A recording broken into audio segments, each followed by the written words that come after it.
दोस्तों, आपका स्वागत है मेरे चैनल पे। आज मैं आपको सुप्रीम कोर्ट से जुड़ी एक ऐसी घटना के बारे में बताऊंगा जिसने पूरे देश को चौंका दिया है। भारत के मुख्य न्यायाधीश सीजेआई बी.आर. गवई पर एक व्यक्ति ने खुलेआम कोर्ट रूम में जूता फेंकने की कोशिश की।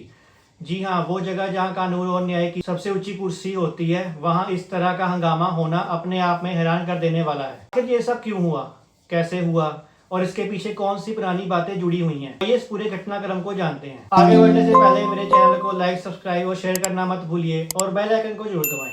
कुछ ही दिनों पहले सुप्रीम कोर्ट में एक केस की सुनवाई चल रही थी। मामला जुड़ा था एक भगवान विष्णु जी की क्षतिग्रस्त मूर्ति से। याचिकाकर्ता ने अदालत से निवेदन किया कि उस मूर्ति की पुनर्स्थापना की जाए। इस पर सुनवाई करते हुए सीजे गवई ने हल्के अंदाज में कहा, जाइए भगवान से ही कहिए कि यह वह खुद करें। अब ये टिप्पणी अदालत में कही गई थी तो बाहर आते ही यह बात विवाद का कारण बन गई।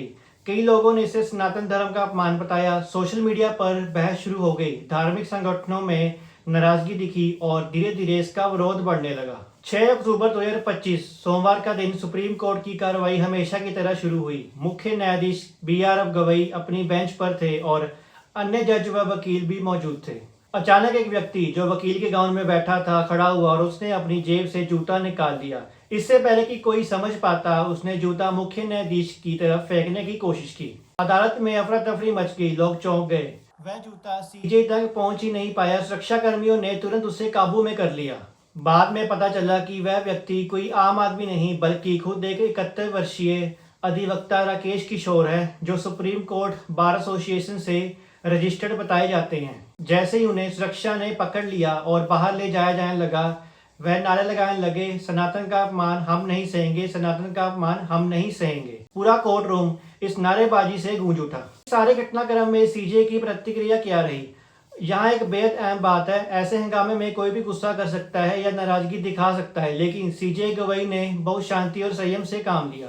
उन्होंने अदालत में मौजूद वकीलों और लोगों से कहा, इन सब चीजों में ध्यान मत भटकाइए, ये बातें मुझे प्रभावित नहीं करती। यानी उन्होंने कार्रवाई रोकने के बजाय उसे आगे बढ़ाने और न्यायालय की गरिमा को बनाए रखा।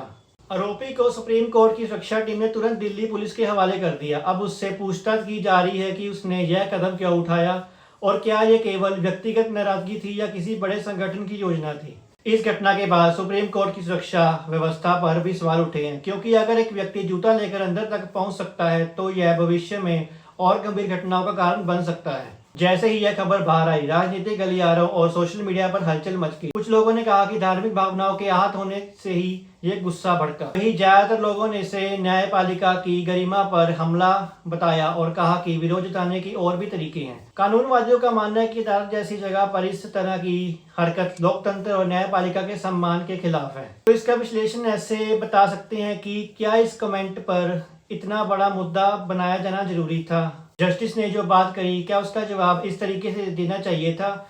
और क्या अदालत में हंगामा करना और जूता फेंकना कहाँ तक सही था?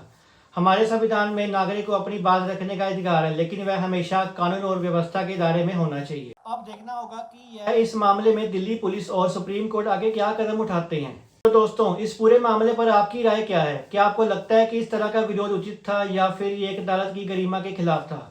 कमेंट सेक्शन में अपनी राय जरूर लिखें। अगर वीडियो जानकारीपूर्वक लगी तो इसे लाइक शेयर करना ना भूलें। आज की वीडियो में बस इतना ही, फिर मिलेंगे एक नई न्यूज़ के साथ। तब तक के लिए साइनिंग ऑफ।